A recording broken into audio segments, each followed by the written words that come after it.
नमस्कार, मैं आकृति और आप देख रहे हैं इंडिया पब्लिक खबर। यूपी चुनाव 2027 से पहले समाजवादी पार्टी के सुप्रीमो अखिलेश यादव अपने पीडीए रथ यात्रा पर सवार होने जा रहे हैं। जहां यूपी में 2027 की जंग जीतने के लिए अखिलेश यादव ने एक बार फिर से रथ यात्रा का सहारा लिया। याद हो कि अखिलेश यादव पहले भी रथ निकाल चुके हैं, इसके बावजूद बीते 2 चुनावों में वो हार रहे हैं। ऐसे में बड़ा सवाल यह है कि इस बार पीडीए के रथ पर सवार होकर अखिलेश क्या सीएम योगी को टक्कर देंगे या फिर उनका चुनाव में हो जाएगा सफाया। ये सब कुछ आपको बताएंगे इस खास रिपोर्ट में बेहद सिलसिलेवार तरीके से।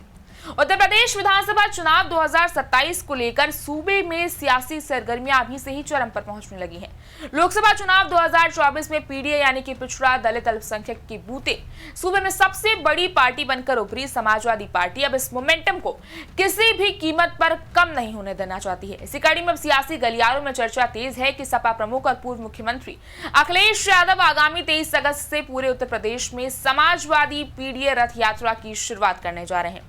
इस यात्रा का मुख्य उद्देश्य जमीनी स्तर पर जाकर पीडीए कुनबे को एकजुट करना और साल 2027 में लखनऊ की गद्दी पर दोबारा कब्जा जमाना है। अब देखिए, अखिलेश यादव अच्छी तरह जानते हैं कि राजनीति में जो जमीन पर दिखता है वही बिकता है।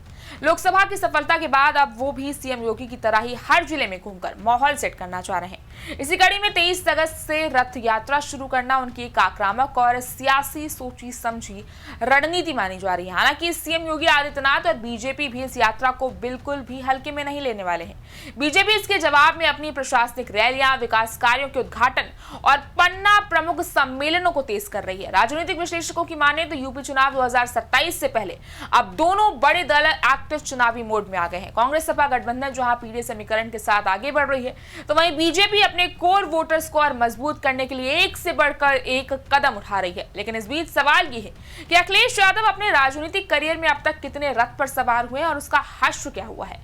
आपको बता दें कि अखिलेश यादव के राजनीतिक करियर में रथ यात्राओं का हमेशा से एक खास और बेहद सफल इतिहास रहा है। जब जब अखिलेश रथ पर सवार हुए हैं, तब तक यूपी की राजनीति में बड़ा भूचाल आया है। फिर चाहे आप बात करें साल 2011-12 की समाजवादी विकास रथ यात्रा की, जब अखिलेश यादव ने तत्कालीन मायावती सरकार के खिलाफ पूरे प्रदेश में साइकिल और रथ यात्रा निकाली थी, और इसके बाद हुए चुनावी परिणाम में सपा को पूर्ण बहुमत मिला और अखिलेश यादव उत्तर प्रदेश के सबसे युवा मुख्यमंत्री बने।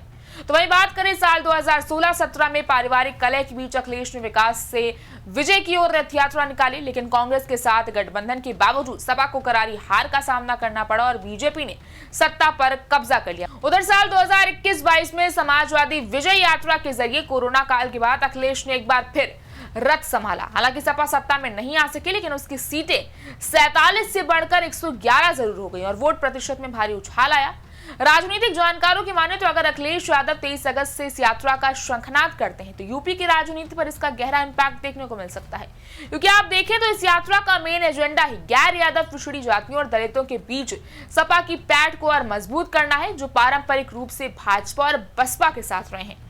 जाहिर है कि कहीं ना कहीं 2027 के मुख्य चुनाव से पहले गांवों तक अखिलेश का पहुंचना पार्टी संगठन में नई जान फूंक देगा। बहरहाल सपा की इस रणनीति का मुकाबला करने के लिए बीजेपी और मुख्यमंत्री योगी आदित्यनाथ के पास भी कार्ड तैयार है। योगी अपनी रैलियों के जरिए पिछड़ों और दलितों को गोलबंद कर रहे हैं। हाल ही में बीते शनिवार को गोरखपुर में एक सभा में योगी आदित्यनाथ ने अखिलेश पर जोरदार हमला बोला। उन्होंने कहा, आज एक भी मुसहर के बच्चे नहीं मर रहे हैं। पीएम मोदी का मंत्र सबका साथ सबका विकास और सरकारी योजनाओं, राष्ट्रीय आवास के लाभार्थियों को सामने रखकर वो लगातार घेराबंदी कर रहे हैं, कानून व्यवस्था को दुरुस्त करने का मुद्दा बना रहे हैं। देखिए, भाजपा और योगी आदित्यनाथ माफिया राज बनाम सुशासन का नैरेटिव सेट कर लगातार सपा के पुराने शासनकाल के दंगों और अपराधों की याद दिला रहे हैं। खैर, कुल मिलाकर 23 अगस्त के बाद यूपी की सियासत पूरी तरह चुनावी मोड में आ जाएगी और मुकाबला बेहद दिलचस्प होने वाला है। इस बारे में आपकी क्या राय है, आप हमें कमेंट सेक्शन में जरूर बताएं। इस वीडियो को लाइक करें, शेयर करें, चैनल को सब्सक्राइब करें।